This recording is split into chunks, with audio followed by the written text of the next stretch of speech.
it's the time to battle. It's time to fight, and fight in the very best way possible on the founder stage. So right now we're going to start the 50 Founders Battle, time-hardened tradition of TechChill that's been going on for quite some time.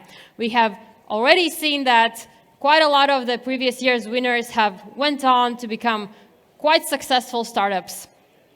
This year, we received more than 200 applications from 30 countries. So the evaluators had quite a lot of decisions on their hands to choose the best 50. But let's get started. The rules are quite simple. We have 5 semifinals with 10 startups each. Right now, we're going to start with the first 10 startups. Each startup will have 3 minutes to pitch. We are going to be super strict about these 3 minutes. Once these 3 minutes are done, you're going to hear a sound.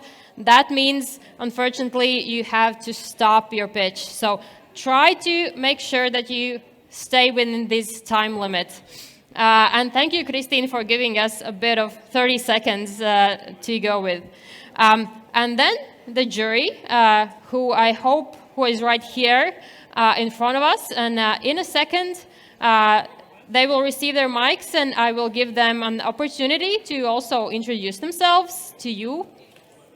And the jury will have 2 minutes to ask questions. So 2 minutes is not a lot, so please choose. That's around 2 or 3 questions.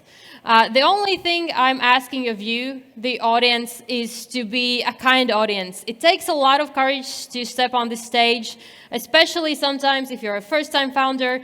It can be quite believable that some of the founders pitching today might be on this stage or a large stage for the first time ever. So please be supportive and welcome their pitches with rounds of applauses. And that's whatever they win or not, your support is very important to all the founders. And before I introduce the jury, let's remind of the prizes. Tomorrow you will hear the finalists, and the winners will compete for, first of all, 10,000 euros cash, no strings attached, straight from the TechChill team and TechChill Foundation, but also 150,000 investment from Depo Ventures, as well as 1 Ethereum from our crypto gentlemen and ladies from our partners Gravity team, as well as two tuitions worth $12,000 from Draper's University Entrepreneurship Program, as well as a lot of other cool prizes, including AVS credits and Miro credits. But now it's time to get introduced to the amazing jury who will evaluate the next 10 pitches. First, I will give you words, and then maybe you can introduce yourself in 1 or 2 sentences. Juha Ruohonen from Superhero Capital from Finland. It's nice to see you here. Morning. Yeah. Morning. So I'm Juha from Superhero Capital. We invest in software-driven startups in the region, 100 to 1 million tickets. 100K is not 100 euros. 100K to 1 million tickets. Thank you. Daniel Niemi from Atlantic Labs. Hey everyone, Daniel, originally from Finland, but working for a German pre-seed fund called Atlantic Labs, investing all across Northern Europe, focused on pre-seed, sometimes seed, and sector agnostic. So very happy to meet you. Thank you. Mathilde Deliet from Mers Growth. Hi everyone, I'm Mathilde, originally from Paris, but joined Mers Growth a couple of years ago. We invest in supply chain and a climate tech startup with a global mandate. Unfortunately, no portfolio company in the Baltics yet, but hopefully we'll find some really cool gems here. Thank you. Alfredo John from Stockholm Techstars Accelerator.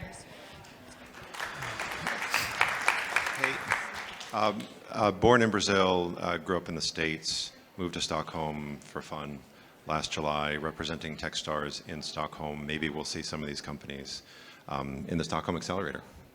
Amazing. Rune Thale from Rockstart.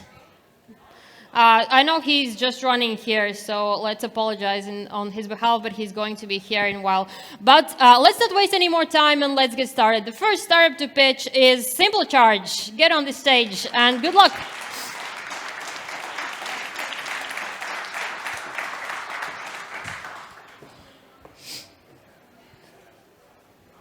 All right.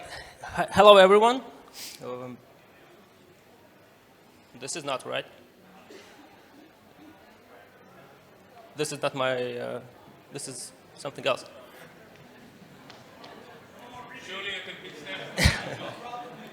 I'm not that good yet, so. This is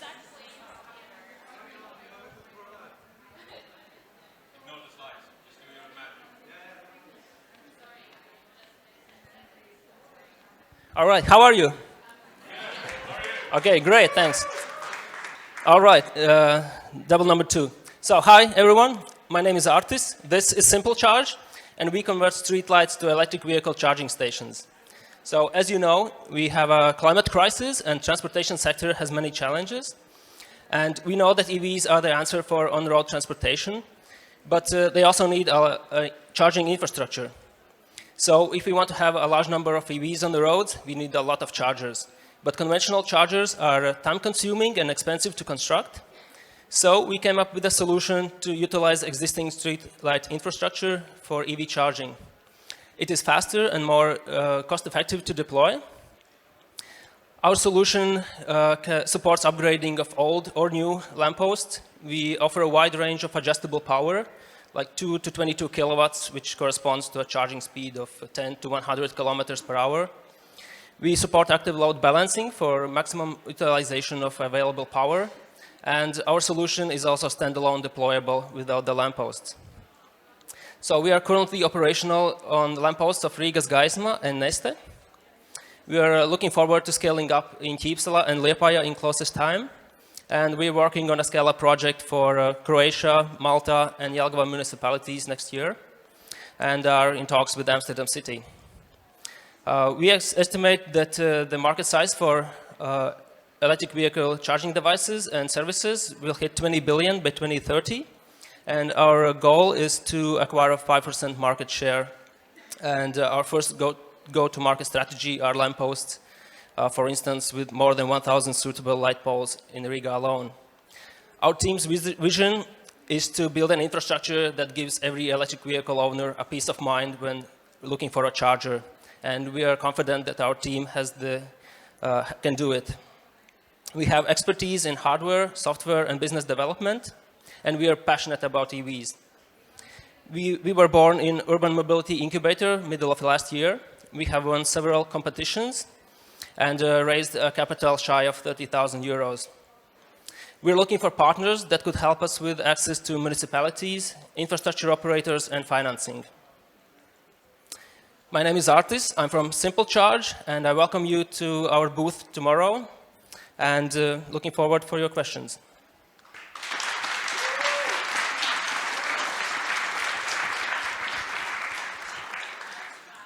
Thank you so much. Jury, your questions. So maybe I can go first. Thanks a lot for the pitch. Great stuff. 2 questions. How do you monetize? So what's the business model? And secondly, how do you deal with the municipalities? I mean, I think they're notoriously known for being slow in decision making and so forth. So how dependent are you on them, basically? Yeah.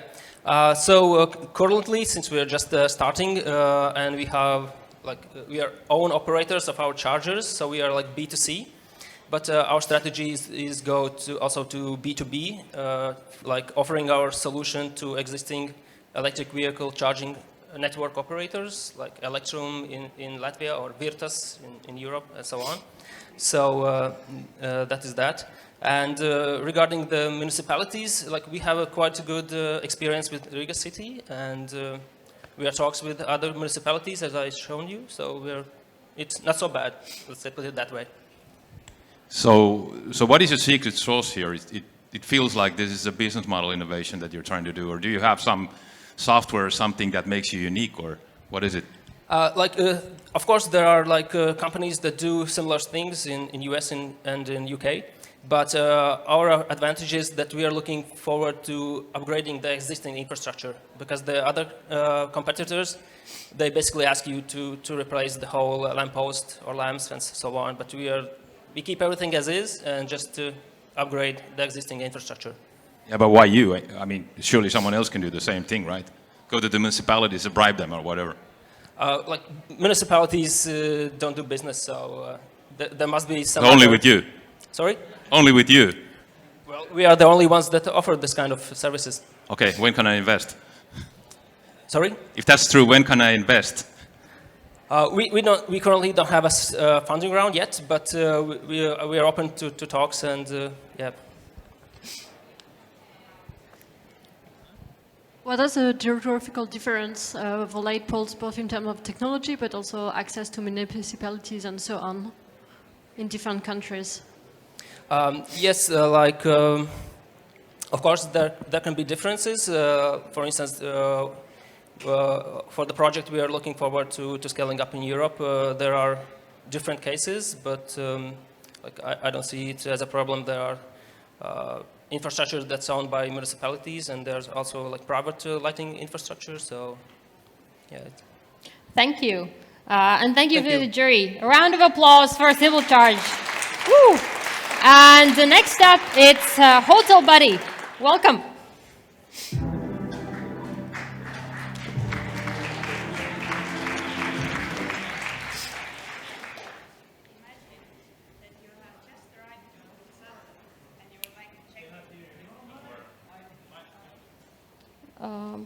Okay, sorry, can I start again? Yeah. Imagine that you have just arrived to a hotel and you would like to check in, but you realize that there is a line of people standing in front of you. You've had a long flight, you're tired, and you have no desire to wait. But believe me, the pain for the hotels is even worse. My name is Kadi, and I am the CEO and co-founder of HotelBuddy. Think airports. I bet that you can't even remember when was the last time that you actually checked in at the airport counter. Your boarding pass is in your phone. Yet, most of the hotels still make you wait in those long lines and fill in paper registration forms. Well, not with HotelBuddy. We enable you to skip the check-in entirely, and we don't stop there. Using HotelBuddy, you can also open your room door, chat with the hotel staff, order room service, and even watch your favorite Netflix series from the hotel TV. And why do the hotels love us? Well, they don't use HotelBuddy just to make their guests happy. Using HotelBuddy helps the hotels to significantly reduce their labor costs and increase their incremental revenue.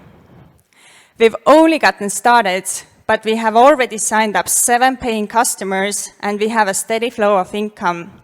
And that in a situation where 30% of the hotels have been closed and the rest of them half empty during the past 2 years.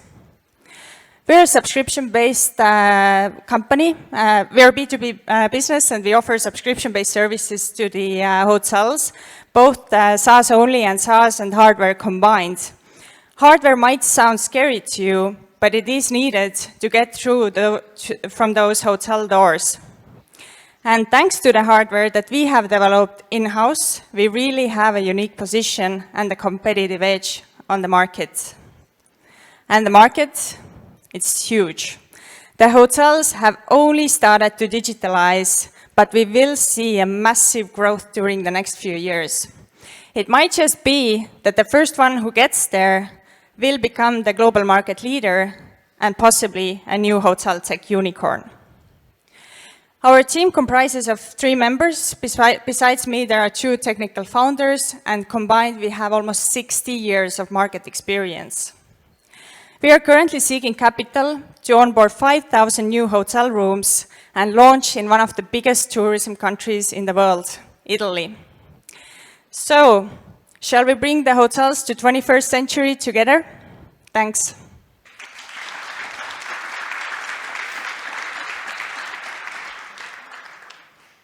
your questions. Well, I, for one, think it's going to be back to the travel season this year, at least. I think most of us have been waiting for that for a while as well. Yeah, thanks for the good pitch. Yeah, I'm staying at the Marriott here, and they have this mobile key that can do pretty much what you just said, Yeah, except that it doesn't work. So I couldn't get through my room this morning. So how do you make sure that yours works? Is there a lot of integration? How many systems are there that you have to integrate on the back that's the thing. That's a very good question. And I've talked to the owner of AC Hotel Marriott, and he would really like to take our system. Besides, there's like really strict rules about it. But we are targeting independent hotels and hotel groups in this stage. But we are also talking with some hotel groups who have developed their own apps, but the problem is that they're not working. We have already launched, and our system is in use in several hotels, and we are monitoring constantly. And yeah, the hardware part that we have developed ourselves means there's no integrations, and we have full control of what's going on. And speaking of you targeting independent hotels, how do you typically go after them? Like, what's the sales process? You know, how many meetings, how many local visits do you need to pay them, including with the hardware? Yeah, the average sales process has been 4 meetings now. And what about the hardware? Like, what does it look like exactly? These are small IoT-based modules that we install to the existing door-lock system. It's very easy plug-in system that the hotels can actually do it by themselves. So this makes the scaling also much more easier. Is it off the shelf, or are you developing it yourself? We have developed everything ourselves. Okay, let's show some love for HotelBuddy. Thank you. Next up, it's BeeSage.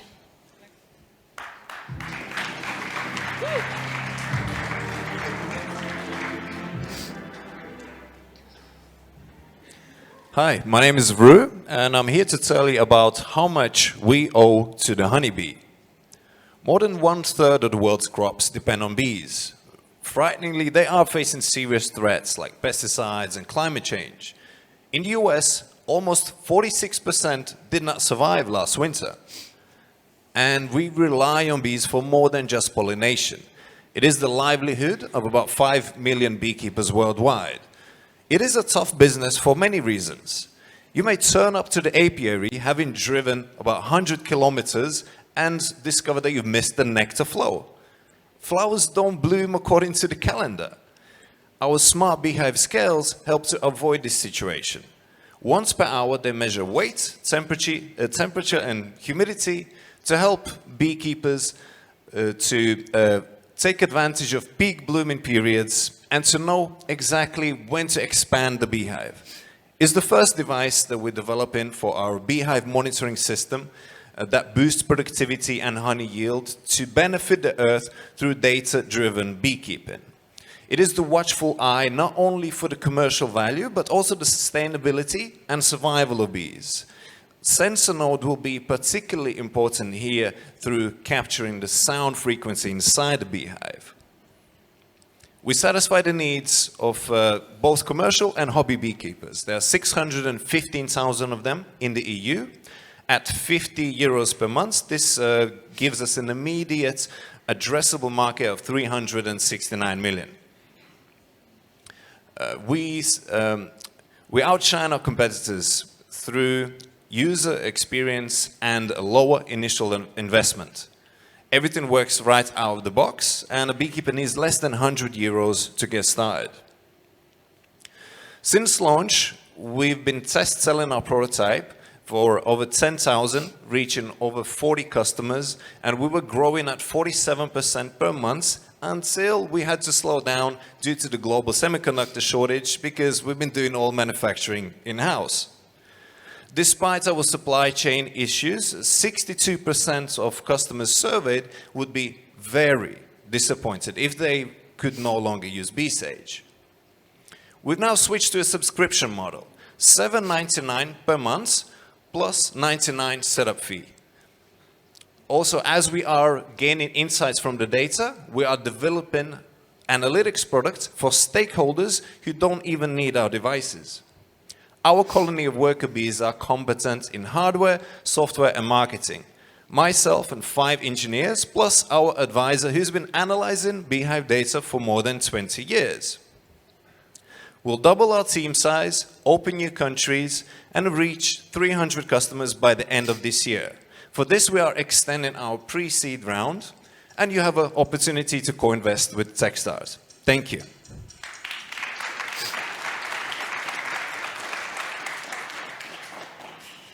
Amazing. Which accelerator are you in? It's Paris Sustainability, Raphael. So thanks for the pitch. This is cool. I just have to ask, how did you stumble upon this opportunity? Like, do you have a background in the field?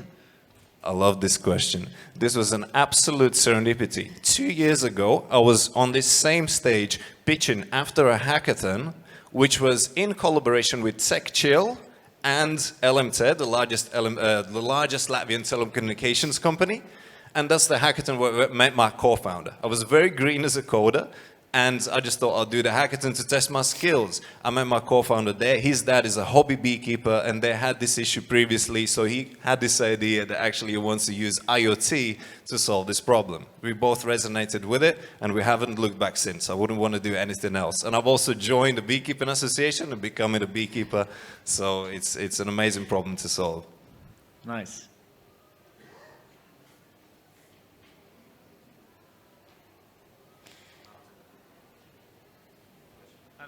Okay, let's move. But thank you. Give a round of applause for BeeSage. I think. Thank you, everyone.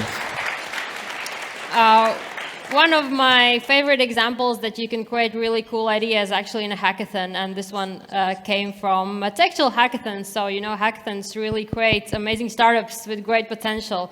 Let's go forward with Inkspired.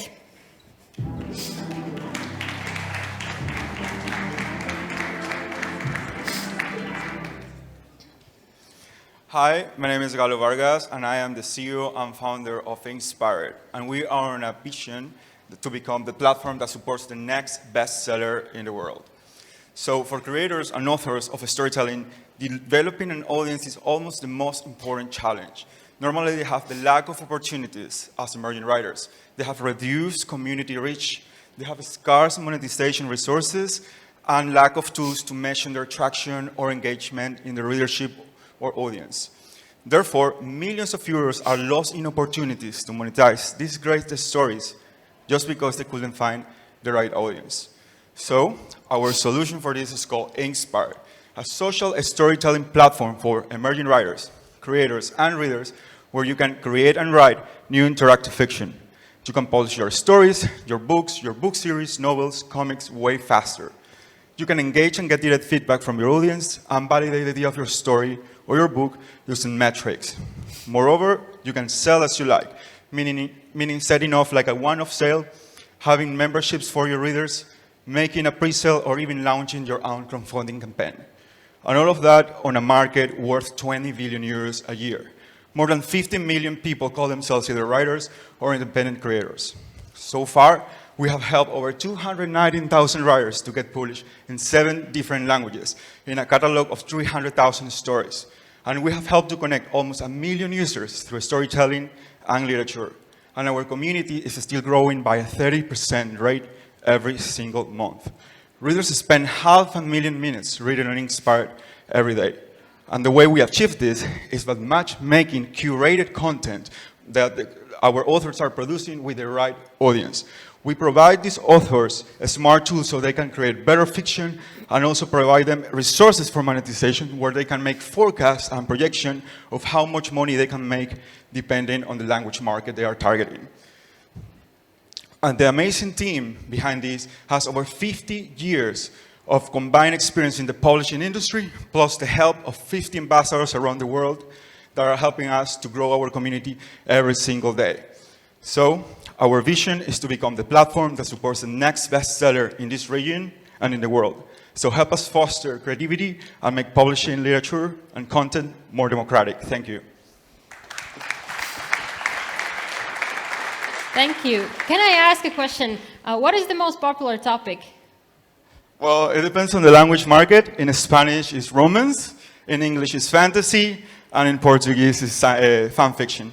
That's really nice because I've actually read quite a few of these as well, but don't tell anyone. So the jury, your questions. All right, thanks for the pitch. I'm not sure if I was sleeping or something. I didn't quite get the business model, how it actually works for you guys. Yeah. So how do you make your money ultimately out of this? Yeah, sure. So it's just like Spotify. We have a free version. It's a freemium platform. And you can read, write, and publish for free. And you have ads. So that sustains the free part of the platform. We also have a premium subscription that let you read without ads, let you read offline, and also it provides smart tools for creators, like professional tools for creators.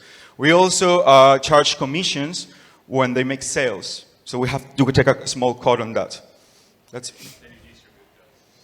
Sorry? Yeah, okay. And then you distribute to the content creators. Yeah, and right? we have actually the lowest rates. Like Amazon, for instance, has a cut of 35%, 30%. And if you're in Latin America, for instance, it's like 70%. Our commission is 15%. So it's way lower than our competitors, basically. Will your solution turn a writer into an influencer some way? Well, it's about that. It's like we train our authors and our writers and creators not to become an influencer, but to be good at marketing themselves. This is one of the biggest challenges they have. It's like they could be great at writing, but they are not great at distribution. So we actually try to train them to be better so they can sell more and become an influencer of Inkspired, kind of. And how do publishing companies see that kind of solution then? Sorry? How do publishing companies see your solution then? How we publish in the company? Publishing Yeah. company, how do they see Inspired solution? So I don't get the question. She was asking, how do the publishing companies, what opinion do they have of your Okay. solution, right? So it depends on the kind of companies. For instance, publishing houses, the ones like Penguin Random House, at the beginning they saw us as a competitor, but we are actually not a competitor. We are more like a complementary to them because we're targeting emerging writers that can become superstars in the future, right? So we kind of work together instead of like competing against each other. It's the same with Amazon. Amazon is for other kind of stage of writers, like you say, not even Rowling, but you can say Rowling, the author of Harry Potter. Inspired is not for that kind of authors. It's for more emerging writers, people that are trying to kickstart their career. Thanks. Do you publish fan fiction? Yes, we have a section for fan fiction. It's a little bit different than the rest of genres, but yes, it's kind of trending actually. Yeah, it's very trendy, I will say. Thank you so much. A round of applause for Inspired. Next up, it's MonaTek IoT.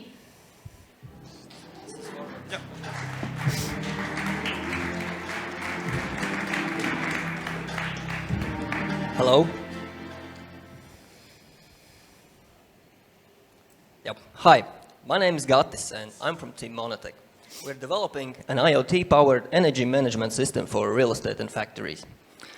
Every single building or a factory consumes resources, and considerable amount of these resources are unaccounted and wasted. There are inconsistent data about how much is consumed at any given time. The bill at the end of the month is the only source of information for how much we're consuming. And this is not enough. For sustainable energy resource consumption, we need to understand why are we consuming and eliminate unnecessary consumption, therefore conserving energy resources. To increase and maintain efficient energy resource consumption, we need to understand how are we consuming, so we can take measures to optimize the existing consumption. The remaining energy should be converted to renewables. And all of this starts with measuring. A building is going to be an asset or a liability as we move into a carbon-constrained world. Energy prices are at all-time high. Regulatory changes are coming. Sustainability is not a marketing exercise. It's an engineering problem. And energy consumption is the heart rate of the real estate or a factory. And it should be tracked and measured the same as we're tracking and measuring our health by using various fitness trackers. And with this idea in mind, we have engineered a modular software and hardware IoT system that gathers and analyzes energy resource data from various current sensors, smart meters, not that smart meters, air quality sensors, and others in a one inclusive energy tracking system. By measuring and implementing data-driven efficiency methods, we can achieve significant savings of consumed resources. Since August last year, we have graduated and been backed up by Build It Latvia Accelerator that enabled us to achieve compliance with the startup law in Latvia and put us on a journey of our product validation. We're a team of experienced professionals for our representative fields. I'm responsible for the people, customers, and their problems. Rein's responsibility is the technology that is solving the problems of our customers, and Lars is delivering the usability our customers need. We're looking for help in filling the gaps that are necessary for a comprehensive rollout to the market.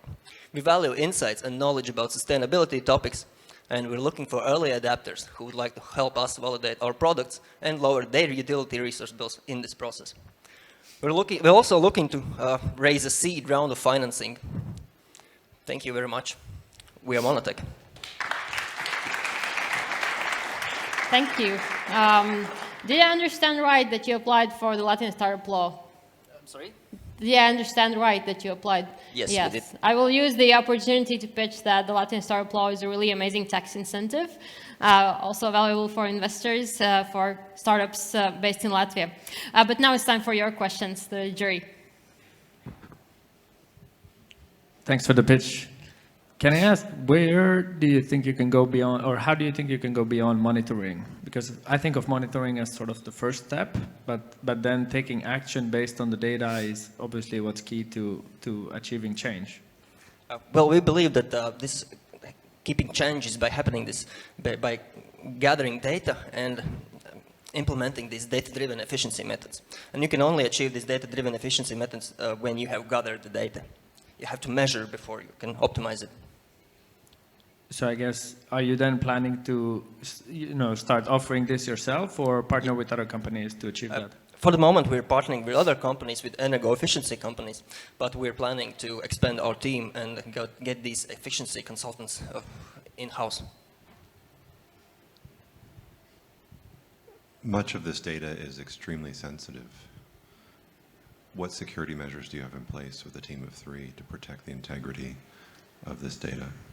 Yep. We have the best CTO in business, which has developed the most scalable IoT system there is, and it's also one of the most secure systems there is, also because I have full confidence in my CO2, and I know his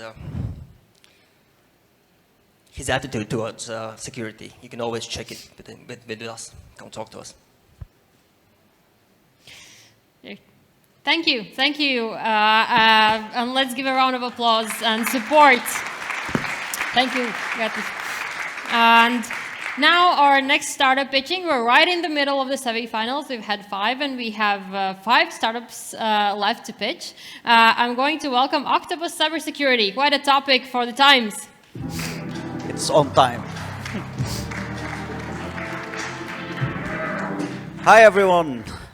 Now, who's in for a cyber secret? Do you know that your data can be easily exposed, even if you are using a highly secure website like that of a bank? These info are stored in security devices as part of its logs, and anyone who can access can easily view it. Now, security vendors have added a setting to mask these values. However, this needs to be enabled under each sensitive field. So imagine the efforts and expertise required. And that's all should be done to prevent data breaches that cost millions of dollars, fines, even CISOs getting fired. And the worst of all has happened. It's causing death. So we came up with the software to validate and analyze such security settings and alert whenever necessary. What really stands out with Octopus is the on-demand validation, using built-in templates and real-time analysis and a remediation option to fix it with just a single click. Based on our unique values, Octopus Cybersecurity provides better real-time analysis and the ability to remediate any violation. We know that in the Gulf region, cybersecurity is sized at $16 billion, out of which we're anticipating $25 million in the next 5 years. Through our network of channel partners, we will be offering an annual subscription license priced at $500 per asset, with an average of 200 devices per each customer. Backed by our investors and accelerators, we were able to deliver our minimum viable product in December. We are currently performing a POC with a letter of intent in place. And we are in advanced talks with 2 channel partners to agree and extend our sales. Along with my brother Amjad, who have more than 15 years of experience in the field, and with the help of our in-house developers and subject matter experts, we are speeding up our product release to add new features and expand to new markets by 2023. To achieve this, we are looking for 700,000 euros of investment, with a focus on research and development and the growth. I'm Ashraf, we are Octopus, and we are here to help IT risk managers sleep well with a real peace of mind. Thank you. Thank you. How did you come up with the name? Why Octopus? Well, there is nothing out of our reach, and that's why we have all our tentacles reaching to all IT infrastructure, secure them, and provide a better security for organizations and for IT risk managers. That's a great answer. Well, jury, it's time for your questions. Was that you running the marathon? Oh, it's my brother, actually. So he's my co-founder. He's more athletic than me. But yeah, he was running the marathon in last year. Yeah, this is photo taken. Well, I've heard startups are a little bit like marathons, so that's a great sign. That's true. So what is really this, again, same question, what is really the secret sauce of your product? So how are you unique? There's so many companies trying to do something like you are trying to do, if I got it right. So how are you different? Thank you for your question. Now, actually, there are a lot of security vendors, which is building like multiple layer of defense in each organization. Now, what we do is we monitor all these layers and add our real-time analysis and the remediation option to make sure that the organizations are reaching their minimum security baseline and they're enhancing their security posture. Now, our main competitor is a US-based company, and they are running a revenue of a yearly revenue of $500 million, and they are doing so great. And this is where we're looking for, and we differentiate ourselves by our remediation option that helps immediately fix any violation. Well, thank you. Thank you. And a great reminder to us all that after 2 years stuck at home, the marathon season and the beach season is coming up. But now I would like to ask, do I have the Piro team here? I think we have a bit of a case of cold feet. Well, if they do find their way up here, let me know. But now I'm going to ask the next one's MEDON on stage.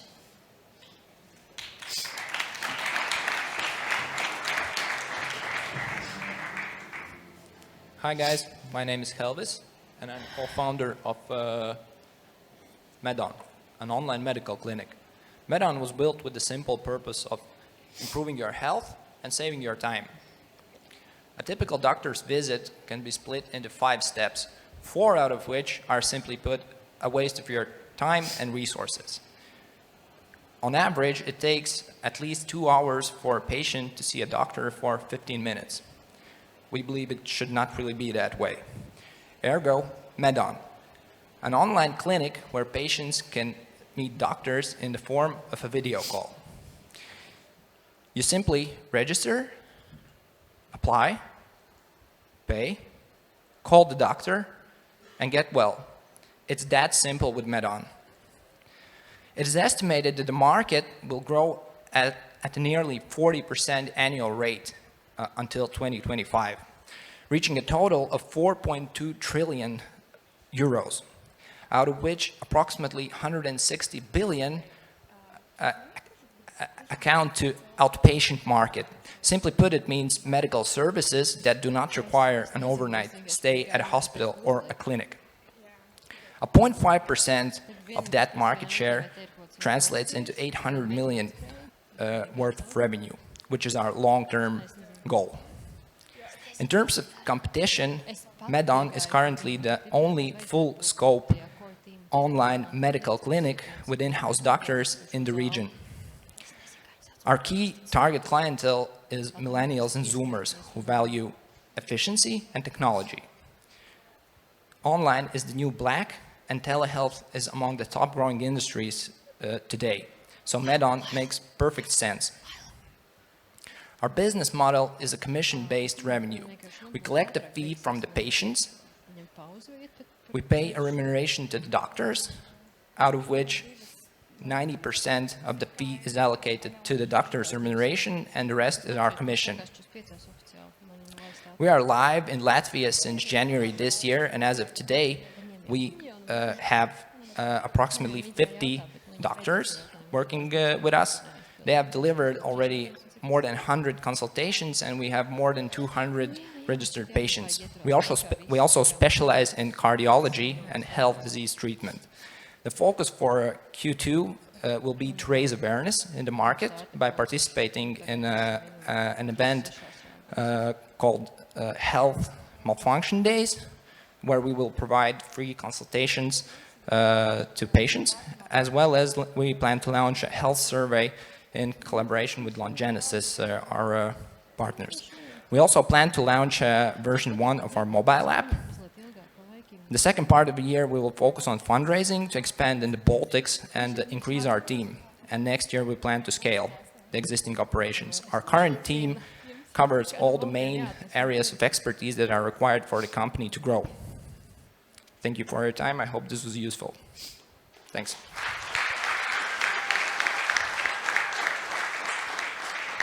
Thank you. The jury, the stage is metaphorically yours.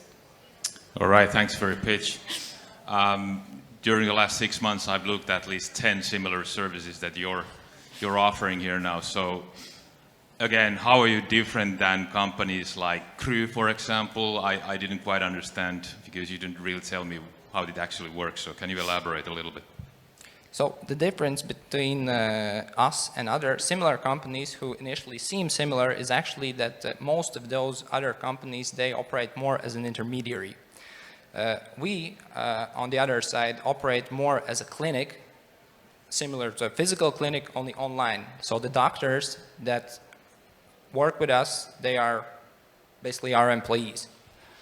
Okay, it means that you also carry the responsibility of everything that they do, right? Yeah, so we are a certified medical institution here in Latvia, and that's the key difference between us and the others. Thanks for the pitch. Probably $1 million question, but do you have an idea what the proportion of medical consult that you can do by physio versus the one where the doctor needs to touch and feel the patient? In person. Yeah. So, according to our internal research, it is at least 50% of the patient-doctor visits that currently take place in person that could take place online, at least. Okay, thanks. Two quick questions. If you're a certified medical institution, how do you scale? And secondly, the working capital dynamics in healthcare are notoriously bad and long. Do you solve that by taking payment up front and then dispersing it? So do you have negative working capital? In other words, it's beneficial to you. So to answer the first question, scaling in other countries involves, of course, obtaining a license also in those countries. But for that, to be honest, we don't see a major stopper. It's complicated, as the idea in general is, but we are not afraid of complicated things. And in terms of working capital, our unit economics per visit, so they are positive. And the only thing that is between us and being profitable is the scale. Do you get paid up front, or do you? Yeah, get paid? and so we get paid up front. As I said, the steps. So when you apply for a visit as a patient, you pay up front. If you don't show up, so that's your own fault. And this is also a thing that doctors like a lot, because there are a lot of no-shows, and that's like a very, very bad situation for doctors because they are really, really busy, and when patient just doesn't show up, it's just bad for everyone. Thank you. Amazing.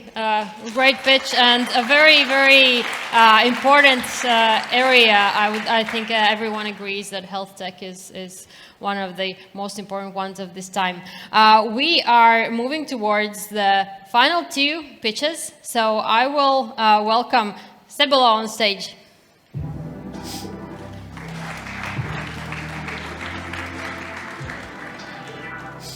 Hello, everybody. My name is Elvis from Sebelo, and we help with early wildfire detection. Over the last 3 years, more than 1 billion animals have died in Australia. Amazon rainforests have lost more than 1 million hectares of forest land, and more than 10,000 buildings have burned down in California. All of this due to wildfires. Globally, this costs $140 billion in annual losses. And moreover, wildfires are a significant contributor of about 20% of global CO2 emissions, further accelerating the global climate change. Detection of wildfires has become an incredibly important topic these days, especially doing it so quickly. For reference, it only takes 1 cup of water to stop the fire from spreading after 1 minute of ignition in a dry forest, versus after 2 minutes, already 100 liters, and after 10 minutes, already 1 ton of water. And currently, we do have 3 main solutions for detection of wildfires. These are monitoring towers in the forest, with people with the binoculars detecting the fire. We also have optical cameras, and we also do have satellites. The problem, however, is that these solutions take hours to detect the fire. In case of satellites, even days. And there's no solutions really for this super early detection in high-risk areas, near buildings, natural parks, and other high-risk zones. So what we've developed is a network of low-cost IoT sensors that can be deployed in the forest for super early detection in the high-risk areas. And I happen to have the sensor with me right now here. So this is a sensor that can be attached to a tree and can detect multiple parameters, such as temperature, such as humidity, atmospheric pressure, and CO2 level. Send this data close to real time to our cloud-based platform and provide the fire detection departments with the necessary alerts, statistics, predictions, and other information. All of this is done through a new type of communication technology called LoRaWAN, which enables these devices to communicate even in long distance in forests with a battery life of up to about 15 years. So we have currently already developed an MVP for hardware in cooperation with Riga Technical University, as well as the software cloud platform. We're currently in discussions with multiple Baltic forest agencies to start the pilot test this year. We're a team of technical IoT experts and a LoRaWAN ambassador as well as previous founders. We're currently looking for strategic connections, potential customers, and initial relationships for a seed round later this year. Thank you very much. My name is Elvis from Sebelo, and we help with early wildfire detection. Thank you.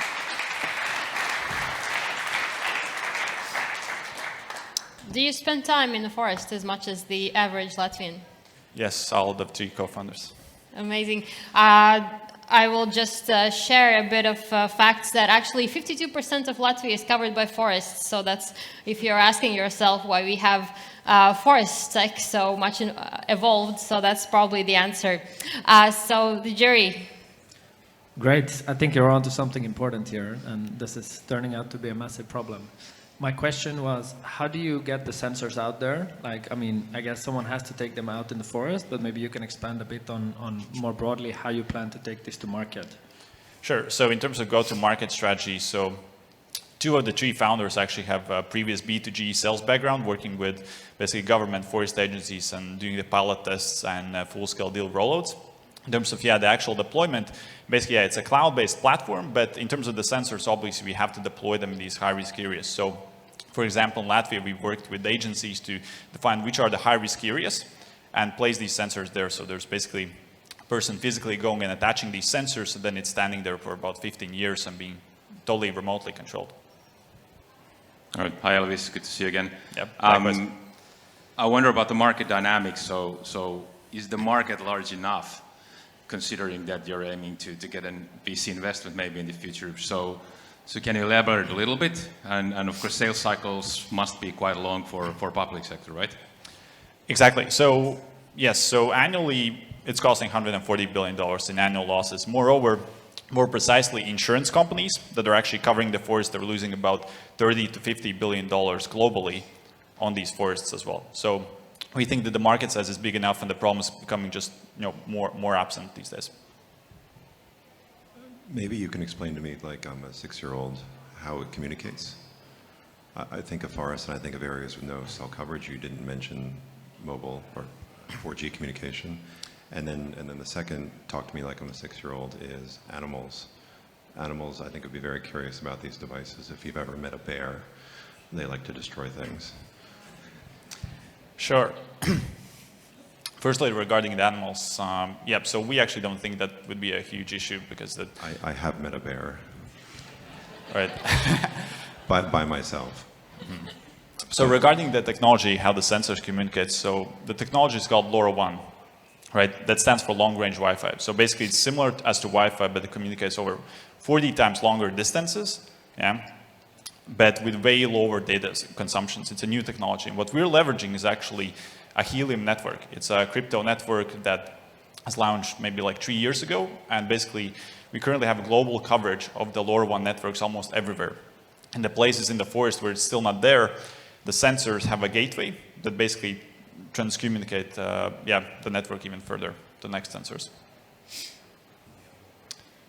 Yeah, the animal part. Well, yeah, so basically the sensor is attached a little bit higher than a person as well, and it will be colored in the color of the tree, but you have a good point. How much does a sensor cost, and how much would it cost to cover all of Latvia forest, for example? Right, so first of all, we actually don't plan to cover the whole forest of Latvia, right? That's the whole point, that we actually work in conjunction with the existing solution. So we actually have 2 partners, for example, including the ones that got the tender last year for optical cameras in Latvia, to actually work in conjunction basically in these high-risk areas for super early detection, while in the larger forest areas, they actually can offer that as well. And then for the second question? How much does one of us? Yeah, sure. So the current solutions in the market cost roughly around 1,000 euros or dollars, and require actually a wire to be attached to that as well. We're aiming for something like 100 euros for the unit cost itself. And then the business model is that we sell the hardware unit and we have a subscription for the cloud-based platform. All right, thank you very much. Thank you.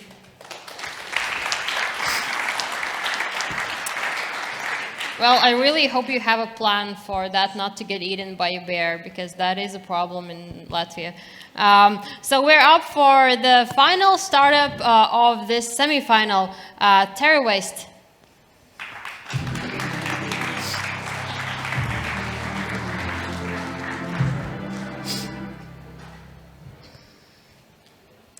Good morning, Riga! My name is Aya, and I'm the CEO and co-founder of TerraWaste, a recycling technology that is going to solve the non-recyclable plastic problem.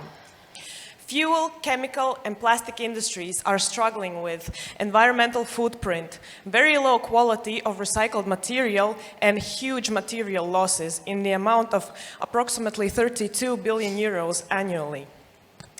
Of course, there are existing solutions that are dealing with waste problem currently, like mechanical recycling, incineration, landfilling, and pyrolysis, but they are still polluting the environment, they are consuming enormous amounts of energy, and they can't recycle various waste streams. That's why TerraWaste has created a solution, a chemical recycling technology that basically is mimicking the accelerated version of geological formation of fossil fuels. So how does it work? We mix waste, we shred it, then add waste and catalysts and mix everything in a sludge together, then enter it to the reactor where we apply heat and pressure and boil the mass for approximately 45 minutes.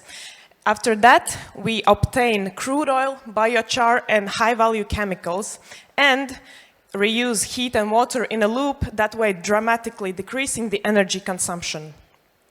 Our aim is to decrease the virgin oil extraction by turning plastics into new circular products. By 2030, if TerraWaste doesn't exist, existing technologies will be able to address only 35% of the market demand, which is approximately 77 billion euros. By addressing this market share, TerraWaste can raise this number up to 65% at least. Our business is B2B2G, and main income streams are from recycling services, selling output materials, decarbonization of plastic, chemical, and fuel industry, and licensing at industrial scale. Our go-to-market is finalizing the research and IP generation together with our first customers and partners, then building our first pilot plant and executing feasibility study and scaling up industrially. TerraWaste has brought together a very diverse and dedicated team with more than 15 years of experience in chemical and oil and gas industry and more than 20 years in deep tech startup and business development. Also, our advisory board is deeply connected within the industry globally and is taking active part in our success. So we are looking for 2.6 million for our pilot plant development and collaboration partners. Thank you for your attention. P.S. We're looking forward to making into your anti-portfolio list.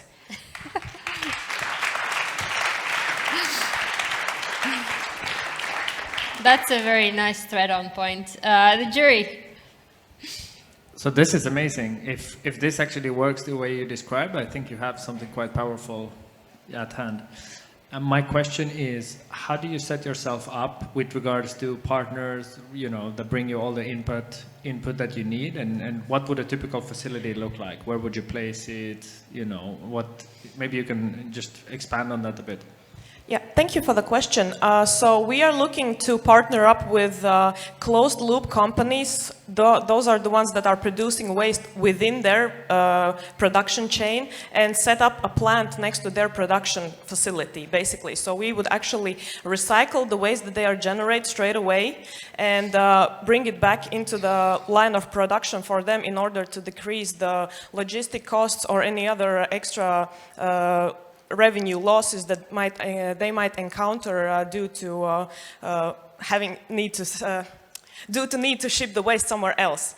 And the next addressable market for us would be actually waste recycling companies, as we are not really looking to compete with them, as they already are struggling with recycling everything. So basically we would join together with them and place our plant next to them in order to recycle bigger amounts of waste and share the revenue.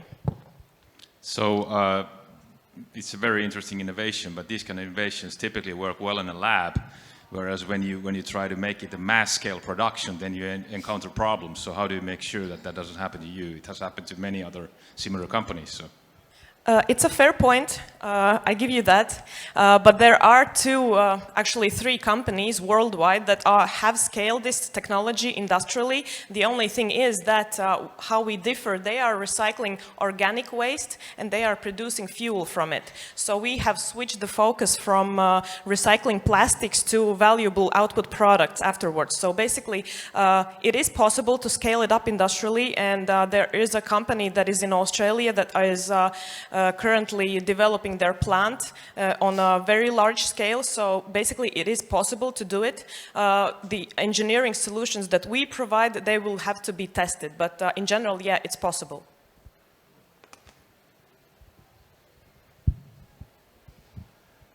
The chemical part that I did not understand, is that patented? In other words, can it be copied by another company? Or is that unique and proprietary to you? We like to refer it to as a Coca-Cola recipe. So once it's out there, everybody can copy it. So first of all, it's going to be kept as a company secret for as long as possible, and then later on it's going to be patented, yes. Thank you. Thank you so much. Thank you so much. Let's give a huge round of applause for TerraWaste and all of the 9 semi-finalists from this period. And also a round of applause from our amazing jury, Juho Ruohonen from Superhero Capital, Daniel Niemi from Atlantic Labs, Alfredo Jolon from Stockholm Techstars Accelerator, and Mathilde Liet from Mars Growth. Thank you, jury, for spending your time and asking questions and evaluating our semi-finalists.